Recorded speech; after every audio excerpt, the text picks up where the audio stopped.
നമസ്കാരം. നവീൻ ബാബുവിനെ കൊലപ്പെടുത്തിയത് എങ്ങനെയാണ് എന്നതാണ് ഇപ്പോഴത്തെ പ്രധാന ചർച്ചാ വിഷയമാകുന്നത്.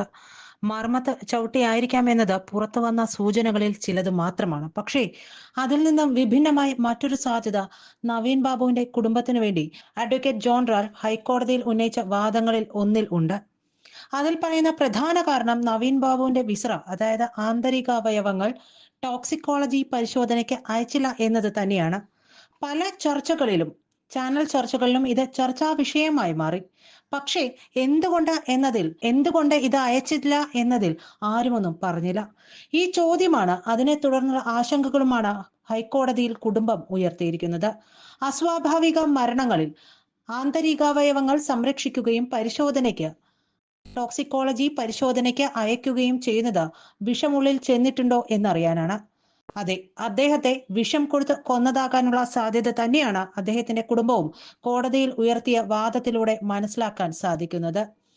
എന്തായാലും അസ്വാഭാവിക മരണങ്ങളിൽ വിസ്രൽ സാമ്പിൾസ് പ്രിസർവ് ചെയ്യുകയും പരിശോധിക്കുകയും ഡീറ്റെയിൽ അനാലിസിസിന് അയക്കുകയുമൊക്കെ ചെയ്യാറുണ്ട്.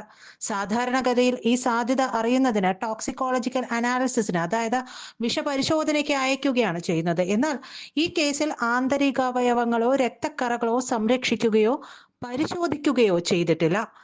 അങ്ങനെ പരിശോധനയ്ക്ക് അയക്കാതിരുന്നത് വിഷം നൽകിയ സാധ്യത പുറത്തു വരാതിരിക്കാനാണ് എന്ന് വേണം വിലയിരുത്താൻ. ഒരു മനുഷ്യനെ വിഷം നൽകിയതിനു ശേഷമോ അല്ലെങ്കിൽ അബോധാവസ്ഥയിൽ ആക്കിയതിനു ശേഷമോ കെട്ടിത്തൂക്കുകയാണെങ്കിൽ ഇതുമായി ബന്ധപ്പെട്ട പരിക്കുകൾ ശരീരത്തിൽ ഉണ്ടെങ്കിലും പ്രകടമായ തെളിവ് കെട്ടിത്തൂക്കി എന്നത് തന്നെയായിരിക്കും. അത്തരം കേസുകളിൽ കെട്ടിത്തൂക്കുന്നതിന് അനുസൃതമായ പാടുകൾ അദ്ദേഹത്തിന്റെ കഴുത്തിലുണ്ടായിരിക്കും. പക്ഷേ ബോധമുള്ള ഒരു മനുഷ്യന് സ്ട്രാങ്കുലേറ്റ് ചെയ്ത് കെട്ടിത്തൂക്കുകയാണെങ്കിൽ അതിന് അനുസൃതമായ പാട് കഴുത്തിലുണ്ടാകും. അപ്പോഴുണ്ടാകുന്ന സമ്മർദ്ദത്തിൽ വ്യതിയാനങ്ങൾ ഉണ്ടാവുകയും അതുവഴി കൂടുതൽ പരിക്കുകൾ ഉണ്ടാകാനുള്ള സാധ്യതകളുമുണ്ട്. അതുകൊണ്ട് തന്നെ ഇതൊക്കെ മനസ്സിലാക്കേണ്ടതാണ്. കെട്ടിത്തൂക്കുന്നതിന് മുമ്പ് ബോധം കെട്ടിത്തൂക്കുകയോ ചെയ്തു എന്നതിന്റെ സാധ്യത ഒഴിവാക്കാനായി ആന്തരികാവയവങ്ങൾ വിഷപരിശോധനയ്ക്ക് വിധേയമാക്കാറുണ്ട്. ഇക്കാര്യങ്ങൾ മഞ്ജുഷയുടെ അഭിഭാഷകൻ അഡ്വക്കേറ്റ് ജോൺ റാൽഫ് വിശദമായി ഹൈക്കോടതിയിൽ പറയുകയും ചെയ്തിട്ടുണ്ട്. അദ്ദേഹം പറയുക മാത്രമല്ല, അദ്ദേഹത്തിന്റെ ആർഗ്യുമെന്റ് നോട്ടിൽ ഒരു വിശദമായ വിധിന്യായം ഇത് സംബന്ധിച്ച് ഉദ്ധരിക്കുകയും ചെയ്തിട്ടുണ്ട്.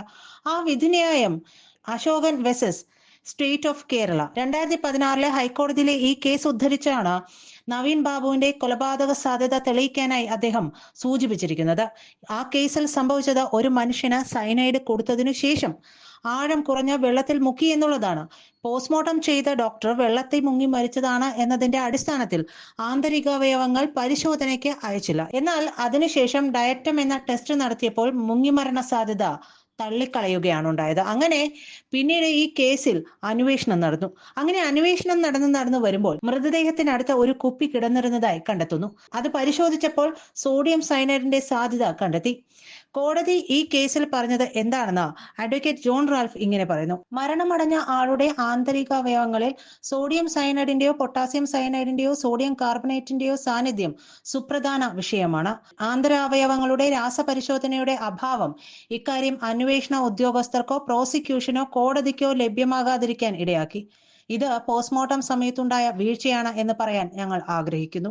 സംഭവ സ്ഥലത്ത് നിന്ന് ലഭിച്ചിട്ടുള്ള വസ്തുക്കൾ, പരിശോധനയിൽ ലഭിച്ചിട്ടുള്ള വസ്തുക്കൾ എന്തൊക്കെയെന്ന് ഫോറൻസിക് സയൻസ് ലബോറട്ടറിയുടെ റിപ്പോർട്ട് പരിശോധിച്ചതിൽ നിന്നും ഇരയുടെ ആന്തരിക അവയവങ്ങൾ പോസ്റ്റ്മോർട്ടം സമയത്ത് ശേഖരിക്കുകയോ രാസപരിശോധനയ്ക്ക് അയക്കുകയോ ചെയ്തിട്ടില്ലെന്ന് വ്യക്തമാകുന്നുണ്ട്.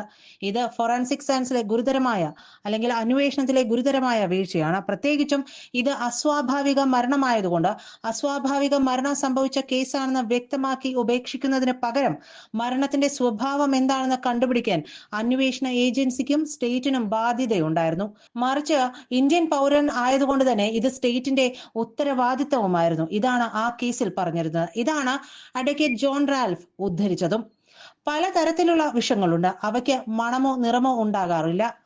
അതുകൊണ്ട് തന്നെ പോസ്റ്റ്മോർട്ടം സമയത്ത് അത് കണ്ടുപിടിക്കാനും സാധിക്കില്ല. അങ്ങനെ പോസ്റ്റ്മോർട്ടം സമയത്ത് കണ്ടുപിടിക്കാൻ കഴിയാത്ത നിറവും മണവുമുള്ള വിഷം ഉള്ളത് കൊണ്ട് തന്നെയാണ് ഒരു സ്വാഭാവിക മുൻകരുതൽ എന്ന നിലയിൽ ആന്തരികാവയവങ്ങളുടെ സാമ്പിളുകൾ ശേഖരിച്ച് ടോക്സിക്കോളജി പരിശോധനയ്ക്ക് അയക്കുന്നത് പതിവുള്ള കാര്യമാക്കിയത്. ആ അടിസ്ഥാന നടപടി പോലും ഇവിടെ പാലിച്ചിട്ടില്ല. ഇത് അഡ്വക്കേറ്റ് ജോൺ റാൽഫ് കോടതിയുടെ മുന്നിൽ കൊണ്ടുവന്നു. ഇത് നവീൻ ബാബുവിനെ കൊന്നവർ അദ്ദേഹത്തിന് വിഷം നൽകിയത് കണ്ടുപിടിക്കാതിരിക്കാൻ വേണ്ടിയായിരുന്നു എന്ന് വേണം വിലയിരുത്താൻ. എന്ത് വിഷമായിരിക്കാം നൽകിയത്. പോസ്റ്റ്മോർട്ടം സ്റ്റെയിനിങ്ങിൽ തെളിയുന്ന നിറത്തിന്റെ അടിസ്ഥാനത്തിൽ ഏത് വിഷമാണ് നൽകിയെന്ന് ശാസ്ത്രീയമായി തെളിയിക്കാൻ സാധിക്കുമെന്നാണ് പറയപ്പെടുന്നത്. കാർബൺ മോണോക്സൈഡ് ഉള്ളിൽ ചെന്നിട്ടാണെങ്കിൽ ചെറി റെഡ് കളറിലുള്ള പാടുകളാകും ഉണ്ടാകുക. സയനൈഡ് പോയിസൺ ആണ് ഉള്ളിൽ ചെന്നിട്ടുള്ളതെങ്കിൽ പോസ്റ്റ്മോർട്ടം സ്റ്റെയിനിങ്ങിന്റെ നിറം പിങ്ക് ആയിരിക്കും. ബ്രൗൺ നിറത്തിലുള്ള രക്തം കെട്ടിക്കിടക്കുന്നതാണെങ്കിൽ അത് നൈട്രേറ്റ് പോയിസൺ ആയിരിക്കും എന്നാണ് പറയുന്നത്. ഇതാണ് ശാസ്ത്രീയമായുള്ള പഠനങ്ങൾ തെളിയിച്ചിട്ടുള്ളത്. അത് വെച്ച് നോക്കുമ്പോൾ നവീൻ ബാബുവിന്റെ പോസ്റ്റ്മോർട്ടം സ്റ്റെയിനിങ്ങിലുള്ള നിറം ചെറി റെഡോ അല്ലെങ്കിൽ പിങ്ക് ആണെന്ന് വേണം മനസ്സിലാക്കാൻ. നവീൻ ബാബുവിനെ കൊലപ്പെടുത്താൻ ഉപയോഗിച്ചിരിക്കുന്നത് അപ്പോൾ കാർബൺ മോണോ ഓക്സൈഡോ അല്ലെങ്കിൽ സയനൈഡോ ആയിരിക്കാമെന്ന് തന്നെ വിലയിരുത്തേണ്ടിയും വരും.